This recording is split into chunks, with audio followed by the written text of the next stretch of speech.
பால் வெள்ளை சர்க்கரை அப்படின்னா வேற ஒன்றுமே கிடையாதுங்க. கரும்பு கரும்பு இருக்குது பார்த்தீங்களா, அந்த சாறை பிழிஞ்சு அதுலேருந்து பெறக்கூடிய ஒரு பொருள் தான்.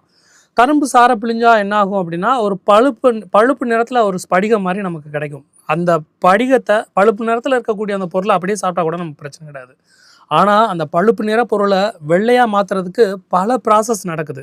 அந்த ப்ராசஸில் தான் இருக்குது நமக்குரிய அந்த ஆபத்தேவும். ஸோ அதில் வந்து பல ரசாயனங்கள், வேதி விளைவுகள் அதுதான் வந்து சர்க்கரையோட அந்த பண்பையே மாற்றிடுது. ஆக்சுவலாக சர்க்கரை அந்த பழுப்பு நிறத்தில் இருந்தது அப்படின்னா நமக்கு எந்த ஒரு கேடு விளையாது. ஆனால் அந்த பழுப்பு நிற பொருளை வெள்ளையாக மாற்றுறதுக்கு நம்ம செய்யக்கூடிய அந்த வேதி விளைவுகள் தான் நம்ம உடலுக்கு மிகுந்த ஆபத்தில் போய் முடியுதுங்க. சர்க்கரையை வெள்ளை நிறமாக மாற்றுறதுக்கு பல பொருட்களை வந்து பயன்படுத்துகிறாங்க. அதில் முக்கியமான ஒன்று தான் சல்ஃபர் டை ஆக்சைடு.